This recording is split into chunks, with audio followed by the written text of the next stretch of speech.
방금 읽은 사사기 본문에서 우리는 우리를 당혹스럽게 하는 장면들을 봅니다. 어떤 모습이 우리를 당혹스럽게 합니까? 우리를 당혹스럽게 하는 사실들을 살펴보기 전에 먼저 삼손이 어떤 자인지 간략하게 정리할 필요가 있겠습니다. 삼손은 어떤 자입니까? 삼손은 잘 아시는 것처럼 나실인입니다. 읽지 않았지만 13장 5절에 삼손은 태어나기도 전부터 나실인이 될 것이라고 말씀을 받은 자였습니다. 나실인은 구약에서 특정 기간이나 혹은 일생 동안 자기 자신을 하나님께 바치기로 서원한 사람을 의미합니다. 성별된 자, 구별된 자라는 의미를 갖습니다. 따라서 이들 나실인들은 세상 속에서 하나님께 구별되어 드려진 자로서 특별하게 거룩하게 살아가도록 요청받는 자인 겁니다. 이에 대한 나실인의 법, 규례는 민수기 6장에 언급되는데 이 법, 규례에 따라 나실인은 포도나무 소산을 멀리해야 했으며 머리에 삭도를 대지 않아야 했으며 시체를 가까이 하지 않아야 했습니다. 심지어 가족이 죽었을 경우에도 시체를 가까이 해서는 안 되었습니다. 이렇게 삼손은 나실인이었습니다. 또한 삼손은 단순히 개인적 헌신을 위한 나실인으로 그치는 것이 아니라 블레셋 사람의 손에서 이스라엘을 구원할 사사로 세워진 자였습니다. 뿐만 아니라 삼손은 태어나기도 전부터 이런 모든 사실에 대해 여호와의 사자, 천사의 고지를 받은 자였습니다. 특별한 은혜를 입은 자인 겁니다. 그러므로 자연스럽게 삼손은 기대되는 자입니다. 지금까지의 사사들과는 달리 나실인 사사로서 엄청나게 특별한 배경 가운데서 태어난 인물이기에 기대되는 인물인 겁니다. 그래서 13장 25절 말씀은 나실인 사사, 곧 삼손에 대한 이런 우리들의 기대를 더 확고하게 해줍니다. 13장 25절 말씀은 뭐라고 합니까? 우리 같이 한번 읽어보겠습니다. 13장 25절 말씀입니다. 소라와 에스다올 사이 마네단에서 여호와의 영이 그를 움직이기 시작하셨더라. 아멘. 이렇게 삼손의 삶은 여호와의 영과 밀접하게 연결되어 시작합니다. 그러니 기대되는 겁니다. 그렇지만 우리가 읽은 오늘 본문의 흐름은 어떻습니까? 기대를 따라 원활하게 삼손의 삶이 이어지고 있습니까? 전혀 그렇지 않습니다. 우리들의 기대와 상반되는 모습이 나오고 있습니다. 여기서 우리는 우리를 당혹스럽게 하는 첫 번째 장면을 만나게 됩니다. 14장은 어떻게 시작을 합니까? 삼손이 블레셋 사람들이 살고 있는 딥나에 내려갔다고 합니다. 딥나는 삼손의 고향인 소라에서 약 10km 떨어진 곳입니다. 본래 딥나는 이스라엘의 단 지파에게 분배된 땅이었는데 현재 블레셋의 다스림 아래에 있습니다. 그러면 왜 삼손은 블레셋이 다스리는 딥나에 내려갔습니까? 블레셋으로부터 이스라엘을 구원할 그 사사의 역할을 하기 위해 내려갔습니까?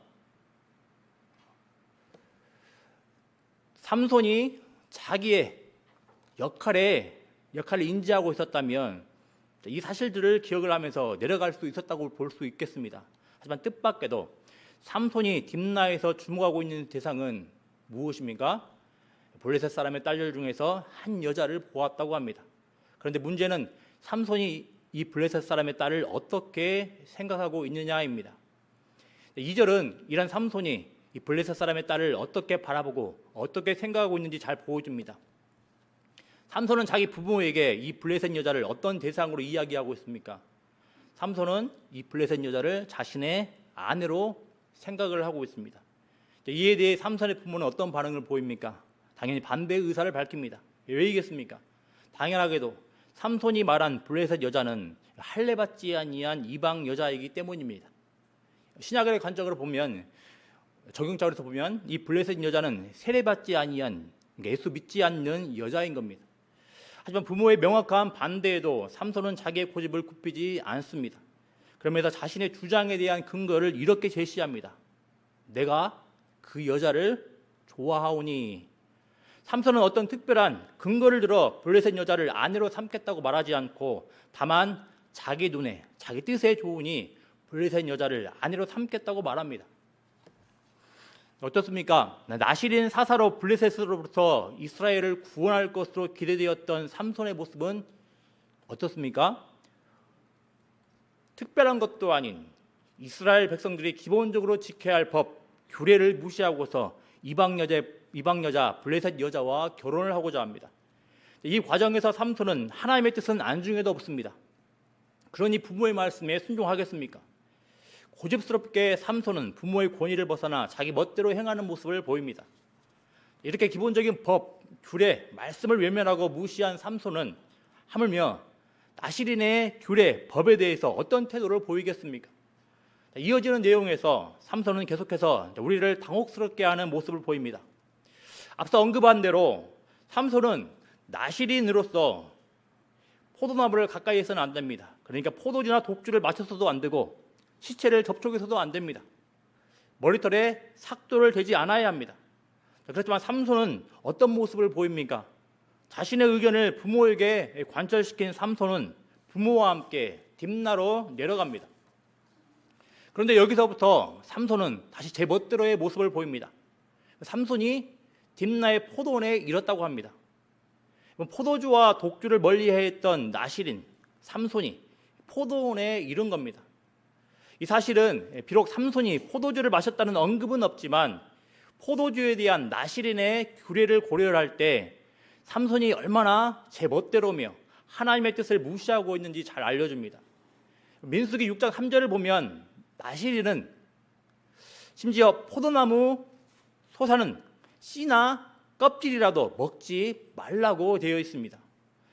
나실인이 이렇게 철저하게 포도주를 마실 수 있는 환경 자체를 만들지 않도록 특별하게 요청받는 겁니다. 그렇지만 삼손에게 있어 이런 규례와 법이 눈에 들어오지 않을 것은 불을 보듯 뻔한 겁니다. 이렇게 제 멋대로 행하고 있는 삼손을 보고 이때 젊은 사자가 소리를 지릅니다. 달려드는 겁니다. 이때 삼손이 또 어떻게 반응을 합니까? 여호와의 영이 삼손에게 강하게 임하자 삼손은 놀라운 괴력으로 사자를 염소 새끼를 찢는 것 같이 찢었다고 곧 죽였다고 합니다.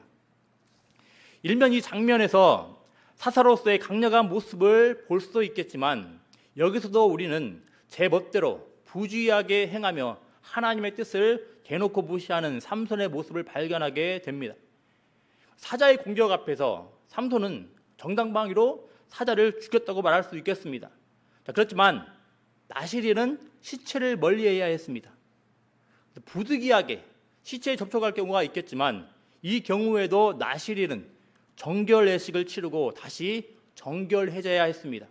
그래서 민수기 6장 9절부터 12절에는 이런 정결 규례가 기록되어 있습니다. 하지만 삼손은 사자를 찢은 후에 어떻게 행했습니까? 그는 자기가 행한 일을 부모에게 알리지 아니하였다고 합니다. 정결 규례는 고사하고 귀찮아질까 봐 부모에게도 알리지 아니한 겁니다. 제 멋대로 행하며 하나님의 뜻을 무시하는 삼손의 모습이 계속됩니다. 삼손은 블레셋 여자를 자기의 아내로 맞이하기 위해 다시 딥나로 향합니다. 그런데 여기서도 삼손은 기이한 모습을 보입니다. 8절에 나오는 삼손의 모습을 잘 보십시오. 다시 가다가 돌이켜 그 사자의 죽음을 보았다고 합니다.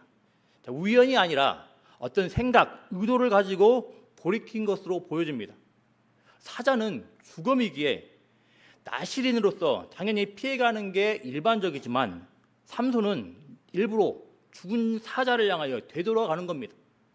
심지어 이 죽은 사자의 몸에 있는 꿀을 먹는다고 합니다.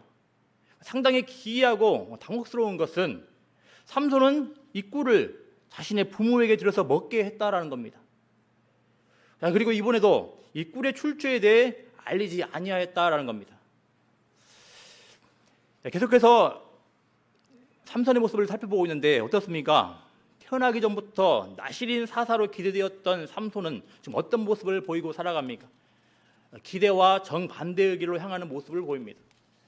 포도주를 멀리하라는 법과 규례를 무시하고 시체와 접촉하지 말라는 법과 규례를 무시했습니다. 아직은 아니지만 나중에 삼손은 아직 하나 붙들고 있던 삭도로 머리털을 밀지 말라는 나실인의 법과 규례도 무시하게 될 것입니다. 이렇게도 삼손은 우리를 당혹스럽게 하는 것입니다. 태어나기도 전부터 천사의 고지를 받아 나실인 사사로 선언되었던 삼손의 모습은 우리를 이렇게 당혹스럽게 하는 겁니다. 그런데 정말로 우리를 당혹스럽게 하는 장면이 무엇인지 압니까? 창세전부터 하나님의 백성, 하나님의 자녀로 택함받아 하나님의 것으로 구별된 우리에게도 이런 장면들이 나타난다라는 겁니다. 물론 이 땅의 모든 그리스도인들이 삼손과 같은 모습을 보인다라는 것은 아닙니다. 삼손의 모습과 비교하여 얼마나 아름답게 구별되어 살아가는 자들이 있는지 모릅니다. 그렇지만 정도의 차이가 있겠지만 신약을 살아가는 그리스도인들에게도, 심지어 성령이 항상 내주하시는 그리스도인들에게도 삼손과 같은 이런 모습, 이런 장면들이 나타나고 있다라는 겁니다. 하나님의 말씀을 무시하며 제멋대로 행하는 모습들이 우리의 삶 가운데에서 곳곳에서 나타난다라는 겁니다. 이 사실들이 우리를 얼마나 당혹스럽게 합니까? 이런 장면과 이런 모습들이 우리들 가운데 나타날 때 당혹스러워하는 것이 정상인데 어찌된 일인지 당혹스러워하는 태도가 충분하게 감지되지 않을 때도 있습니다. 이 얼마나 기이하고 당혹스러운 현실입니까? 성령으로 새롭게 거듭난 자들임에도 우리의 모습 가운데 이렇게 제 멋대로이며 통제불능의 모습이 나타나고 있으니 이 얼마나 당혹스럽지 않겠습니까? 이렇게도 하나님을 무시하고 제 멋대로 살아가는 우리를 대신해 십자가에 죽으신 예수님의 사랑을 알매도 불구하고 어떻게 이렇게도 제 멋대로 살아갈 수 있는지 참으로 당혹스럽지 않겠습니까? 이번 삼손은 나실인 사사로서 얼마나 기대된 인물인지 모릅니다. 그렇지만 사실 엄밀히 보면 나실인 사사와는 비교할 수 없을 정도로 많은 은혜를 받은 자들이 있는데 이 자들이 누구이겠습니까? 우리 예수 그리스도의 구속함을 받은 그리스도인들 아니겠습니까? 성령이 항상 내주하시는 놀라운 존재가 된 그리스도인들 아니겠습니까?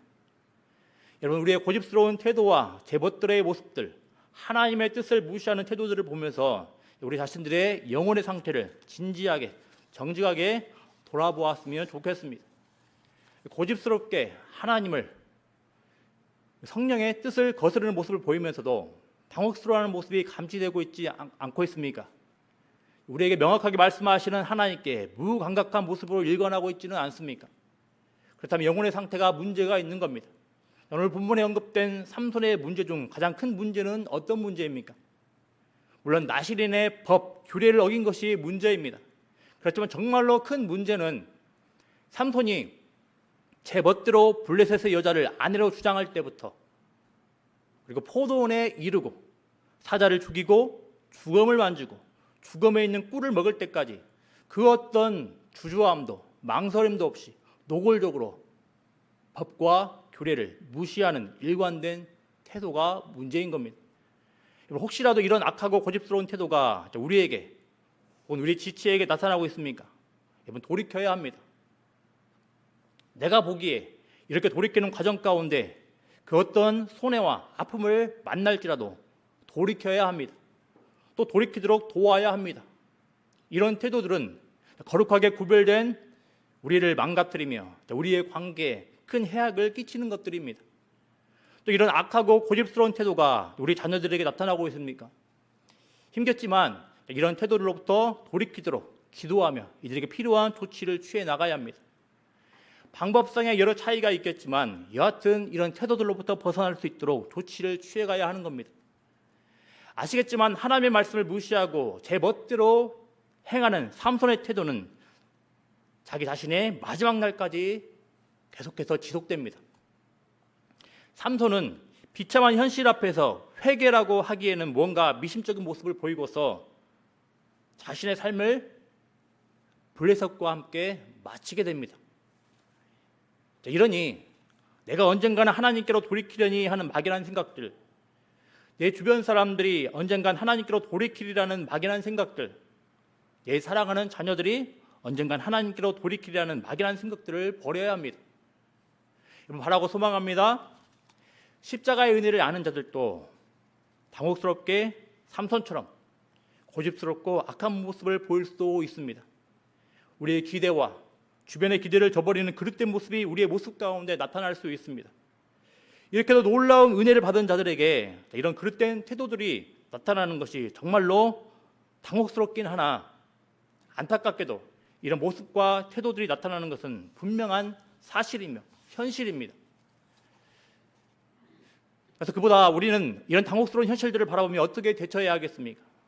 죄로 향하는, 하나님의 말씀 역행하는 악하고 고집스러운 우리의 태도들 앞에서 진지하게 정직하게 돌이키는 반응을 해야 하는 겁니다. 계속해서 우리는 오늘 본문을 통해서 우리를 당혹스럽게 하는 장면들을 살펴보고 있습니다. 앞서 삼손은 나실인 사사에게서 기대되는 모습을 보이지 않고 정반대의 악하고 고집스러운 모습을 보였습니다. 그런데 이런 모습을 보이는 삼손에게 오늘 본문은 놀라운 사실을 말해주고 있습니다. 우리 같이 4절 말씀을 읽어보겠습니다. 4절 말씀입니다. 그때 블레셋 사람이 이스라엘을 다스린 까닭에 삼손이 틈을 타서 블레셋 사람을 치려함이었으나 그의 부모는 이 일이 여호와께로부터 나온 것인 줄을 알지 못하였더라. 아멘. 방금 읽은 4절에 대한 우리 개역개정 성경 번역은 좀 아쉽습니다. 4절에는 삼손이 틈을 타서 블레셋 사람을 치려 함이었으나 라고 언급되어 있는데 이런 번역은 마치 삼손이 블레셋을 치기 위해 블레셋 여자를 아내로 삼은 것처럼 해석됩니다. 그렇지만 14장 1절부터 언급되는 삼손의 모습을 고려를 하면 이런 번역은 적절하지 않은 것 같습니다. 처음부터 끝까지 하나님의 뜻이 아닌 자신의 이기적인 뜻을 따라 행동하며 살아가던 삼손의 모습을 고려하면 블레셋 사람을 치려야 하는 주체는 삼손이 아닌 여호와로 보는 게 적절합니다. 그래서 히브리어 성경에서도 삼손이라고 이렇게 이름을 직접 명시하지 않고 3인칭 대명사 그로 언급되고 있습니다. 그럼 이 그는 누구겠습니까? 여호와인 겁니다. 여호와께서 틈을 타서 블레셋 사람을 치려 함이었으나 라고 번역하는 게 적절하겠습니다. 이렇게 번역해야 다음 내용 그의 부모는 이 일이 여호와께로부터 나온 것인 줄을 알지 못하였더라와 자연스럽게 연결되는 겁니다. 그래서 이런 4절 말씀을 고려를 하면 우리는 또 다른 당혹스러운 장면들을 만나게 되는 셈입니다. 아니 앞서 살펴본 당혹스러운 장면을 뛰어넘는 더 놀라운 모습을 만나게 됩니다. 분명 나실인 사사로 기대되었던 삼손은 고집스럽게 제멋대로 행하며 우리의 기대를 벗어나게 하고 있습니다. 분명 삼손의 이런 모습은 우리를 당혹스럽게 하는 팩트인 겁니다. 그렇지만 비록 삼손과 삼손의 부모들은 인지하고 있지 못할지라도 이렇게 악하고 제멋대로인 삼손을 사용하여서 블레셋 사람을 치려 하시는 하나님의 계획과 일하심 또한 팩트인 겁니다. 이 놀라운 사실은 하나님의 백성으로서 의롭게 살아가야 하는데 그렇지 못한 우리에게 놀라운 소망의 근거를 제시해 줍니다. 하나님께서는 나실인의 규례와 법은 고사하고 일반적인 규례와 법도 철저하게 무시하며 살아가던 삼손을 사용하셔서 하나님의 선하신 뜻을 이루어가고 계십니다. 이 얼마나 우리를 당혹스럽게 하는 장면입니까? 하나님은 지금 나실인으로서 거룩하게 살아가는 자를 통해 행하시고 일하시고 계십니까? 아닙니다. 하나님은 정말로 당혹스럽게도 하나님을 무시하고 제멋대로 행하는 하나님을 수치스럽게 하고 있는 삼손을 통해 일하고 계십니다. 어찌 이럴 수 있겠습니까? 이 사실은 우리에게 중대한 사실을 가르쳐줍니다. 진정한 사사는 인간 사사들이 아니라 여호와 하나님 자신이라는 겁니다. 잘 아시는 것처럼 삼손은 사사기에서 마지막 사사로 등장합니다. 그런데 마지막 사사로 등장하는 삼손의 모습은 마지막과 걸맞게 좀 더 괜찮고 신실하고 선한 모습으로 등장하는 게 아니라 악하고 제멋대로의 모습으로 등장을 하고 있습니다. 마치 사사기의 주제 구절이라 할 수 있는 자기 소견에 옳은 대로 행하는 모습을 반영하고 있는 것처럼 보입니다. 여러분 정말로 잊지 말아야 할 사실이 있습니다. 진실로 우리를 세워가시며 교회를 거룩하게 하시고 하나님 나라를 세워가시는 존재는 누구십니까? 우리 자신이 아니라 교회 자신이 아니라 여호와 하나님이십니다. 오해하지는 마십시오. 하나님께서 악하고 고집스러운 태도를 보이는 삼손조차 사용하시기에 우리가 악하고 고집스러운 태도로 행하며 사역해도 되지 않겠느냐고 말하는 것이 아닙니다. 하나님은 분명히 거룩한 헌신을 하는 자들을 통해서 귀한 일을 풍성히 이루어 가십니다. 그렇지만 본질상 우리는 약하고 악한 방향으로 향하려 하며 고집스럽게 그릇된 길로 향하며 하나님을 거스르는 성향들이 가득합니다. 하나님의 거룩한 백성임에도 우리는 당혹스럽게도 이렇게 하나님의 뜻을 무시하려 듭니다. 하지만 하나님께서는 이렇게도 당혹스러운 현실들 앞에서 하나님의 뜻이 무너지도록 그냥 내버려두고 방치하시지 않으시는 분이십니다. 하나님은 비록 자신의 백성 교회가 여러 가지 한계를 노출하고 망가지는 모습을 보이고 있다 할지라도 자신의 백성을 향한, 교회를 향한 거룩한 뜻을 결코 포기하지 않으십니다. 이 세상의 그 어떤 장애물도 우리를 향한 하나님의 거룩한 뜻을 꺾을 수 없는 겁니다. 심지어 오늘 본문에 나오는 하나님 백성의 악함도, 허물도, 연약함도 자신의 자녀를 향한 하나님의 선한 뜻을 막을 수 없는 겁니다. 다시 오해할까 봐 다시 한번 말씀드립니다. 하나님께서 이 악함을 사용하셔서 하나님의 선한 뜻을 이루어 가셨기에 우리의 불순종을 합리화하고 불순종을 그냥 쉽게 보자는 것이 아닙니다. 오늘 본문에서 하나님은 분명 삼손의 악한 행동들을 사용하셔서 블레셋 사람을 치셨습니다. 하지만 이런 하나님의 행하심이 분명 있었지만 고집스럽게 불순종했던 삼손 개인은 결국 수치를 경험하게 되고 맙니다. 비참한 경험을 하게 됩니다. 그러니 하나님의 이런 행하심을 이용하여 불순종으로 계속해서 일관하는 모습은 분명 대단히 악한 모습인 겁니다. 그럼에도 우리는 기억을 해야 합니다. 결국 우리가 아니라 진정한 사사이신 하나님께서 우리를 세워가시고 우리를 통해 일하시며 우리를 거룩해 하십니다. 그러니 부탁을 드립니다. 진정한 사사이신 하나님의 이 행하심을 신뢰하며 교회의 이러저러한 모습들을 보며 쉽게 비난하거나 쉽게 포기해서는 안 되겠습니다. 잘 아시는 것처럼 암흑기라 불리는 오늘 본문의 배경인 사사시대 가운데에서도 또 교회사의 암흑시대라 불리는 중세시대 가운데서도 하나님께서는 선한 뜻을 이루어 가셨습니다. 자신의 백성들을 심판하시고 징계하시면서도 하나님은 자신의 백성을 향한 선한 뜻을 포기하지 않으시고 이루어 가셨습니다. 오늘 본문을 포함한 삼손의 일대기를 보십시오. 삼손의 고집스러운 악행과 불순종에도 불구하고 하나님은 삼손에게 어떤 태도를 보이셨습니까? 물론 사사시대는 죄로 가득한 비정상적인 시대이기에 삼손을 향해 보였던 하나님의 반응을 모든 상황, 모든 사람에게 일반화하기는 어렵겠습니다. 하지만 이런 현실들을 고려한다 할지라도 하나님께서는 삼손을 통한 계획을 즉각 거두시거나 포기하지 않으셨습니다. 하나님께서는 이렇게도 답이 안 나오는 삼손을 오래 참으시고 삼손을 통해서 이스라엘 백성들의 구원을 위한 그런 이런 일들을 이루어 가십니다. 그러니 기독교도 말 안 듣고 고집스러운 성도들을 보며 지체들을 보며 쉽게 포기하거나 쉽게 비난하지 마십시오. 삼손을 통해 행하시고 일하셨던 하나님께서 주의 백성들을 쉽게 포기하거나 주의 백성을 향한 선한 뜻을 거두시지 않으셨습니다. 다시 한번 말씀드립니다.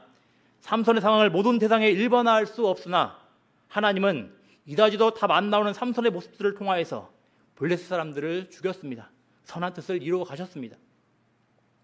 그러니 너무나 쉽게 우리의 짧은 생각들을 가지고 연약하고 부족한 지체들, 성도들을 바라보며 혹은 사역자들을 바라보며 비난하거나 완전히 포기하는 모습은 자제해야 하겠습니다.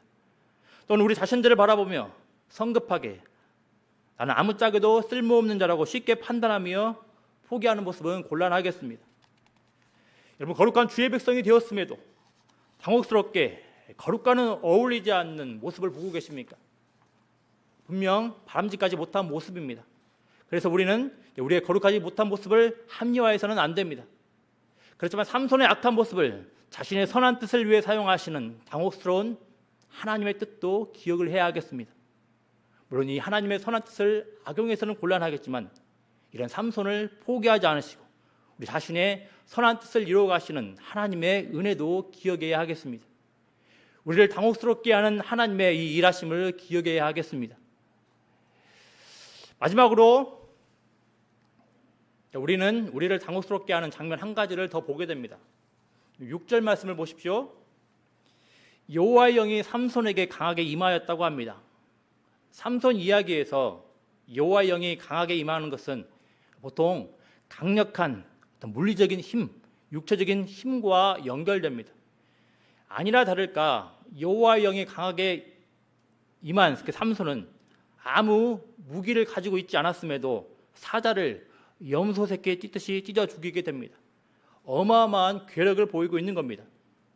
그런데 여기서 한 가지 의문점이 듭니다. 분명 여호와의 영은 하나님으로부터 오는 것인데 이 여호와의 영이 하나님의 뜻을 무시하는 제 멋대로의 삼손에게 임했다라는 겁니다. 불순종으로 일관하는 삼손과 여호와의 영이 임함이 함께 연결되고 있는 겁니다. 어떻게 이럴 수 있겠습니까? 어떻게 여호와의 영이 망나니 같은 삼손에게 임할 수 있단 말입니까? 그것도 한두 번도 아니고 계속해서 이제 앞에 본문들 후에 본문들을 보면 계속해서 임한다고 합니다. 이 사실을 이해하기위해서 우리는 고린도전서 말씀을 생각해 볼 필요가 있겠습니다. 아시는 것처럼 고린도전서에는 여러 가지 외적 은사와 능력을 받은 성도들이 있었습니다. 외적 치유, 방언 등의 가시적이고 경험적인 은사, 능력 등이 고린도 교회 성도들에게 임한 겁니다. 그렇지만 우리가 아는 대로 고린도 교회는 이런 은사와 능력 등이 많이 나타나는 교회였지만 문제가 많은 교회라고 언급됩니다. 분열과 파벌과 성적 범죄 등이 많이 나타나는 교회라고 합니다. 그리고 바울은 이 고린도 교회를 분명히 세워주고는 있지만 문제 있는 교회라고 인식을 하며 고린도전서 편지를 기록을 했습니다. 단순히 가시적이고 외적으로 나타나는 은사와 능력만으로 교회를 바람직한 교회로 여기고 있지 않다라는 겁니다.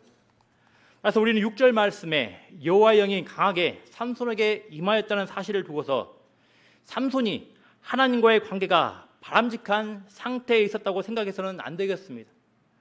앞서 살펴본 대로 하나님과의 관계가 바람직하지 못함에도 불구하고 성령의 은사가 임한 경우가 제법 나타나기 때문인 겁니다.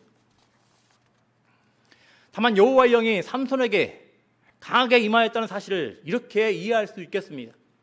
여호와께서는 삼손을 통해 블레셋 사람들로부터 이스라엘을 구원하려는 그런 특별한 목적을 이루어 가시기 위해 물리적이고 육체적인 힘을 발휘할 수 있는 여호와의 영을 이례적으로 주셨다라는 겁니다. 비록 삼손이 하나님 앞에서 바른 모습이 아닐지라도 여호와께서는 자신의 특별한 뜻을 이루시기 위하여서 여호와의 영을 이례적으로 삼손에게 주신 겁니다.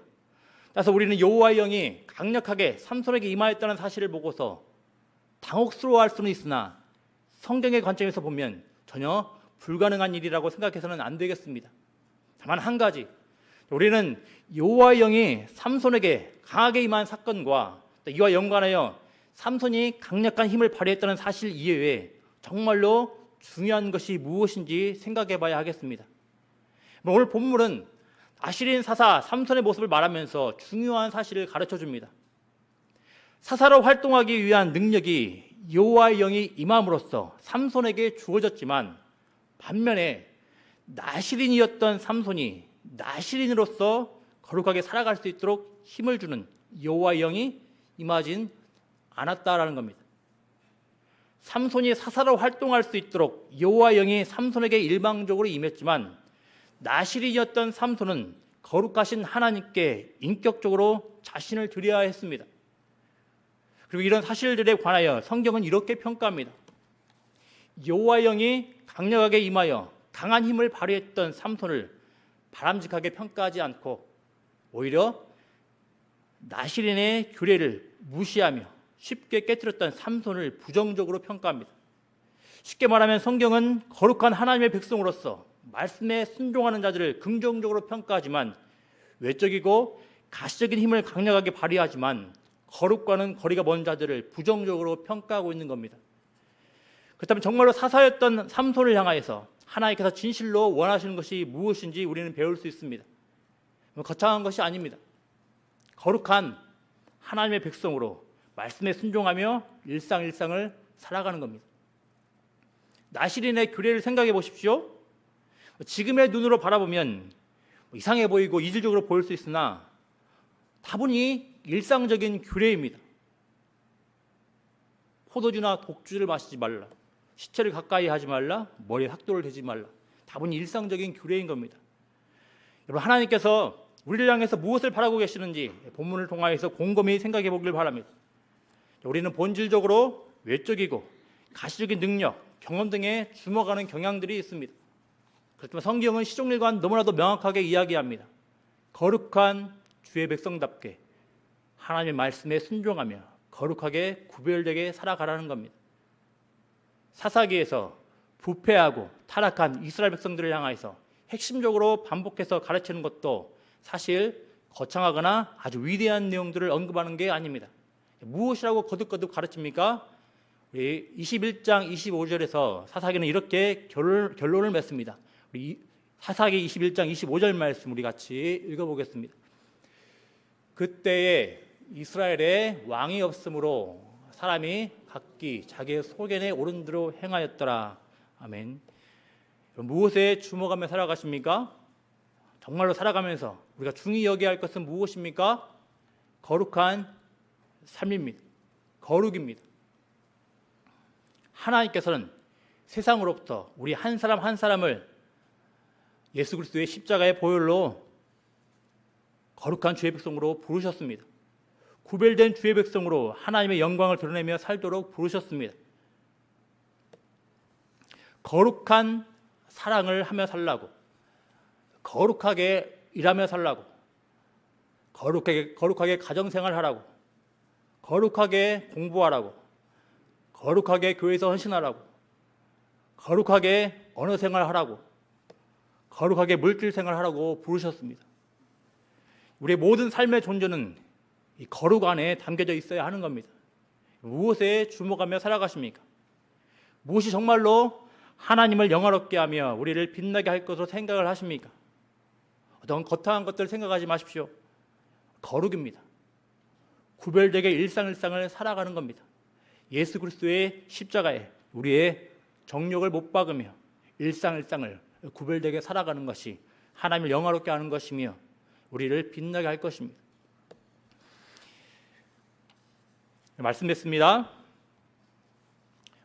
오늘 말씀도 당혹스러운 사실 한 가지를 살펴보며 말씀을 맺겠습니다. 바로 삼손의 이름의 뜻입니다.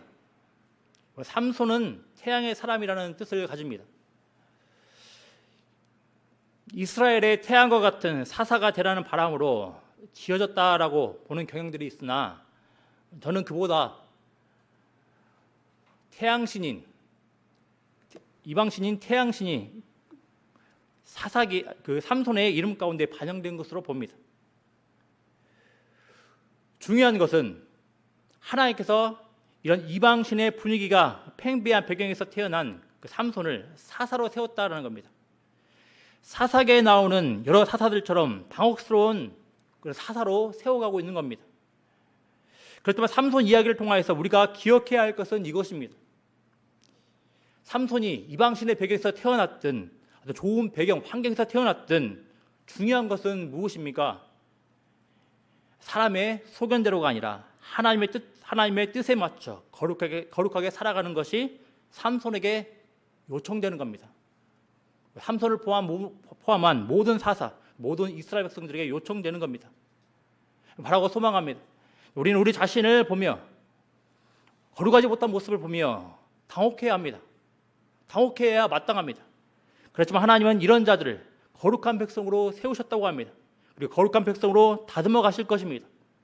본질적으로 우리의 자격이나 조건과 배경, 능력, 지혜 등이 아닌 우리를 거룩한 백성으로 부르신 하나님께서 우리를 세워 가실 것입니다. 이 하나님을 신뢰하며 이 하나님의 은혜를 구하며 일상을 거룩한 모습으로 채워나가기를 기도합니다. 찬송하겠습니다. 524장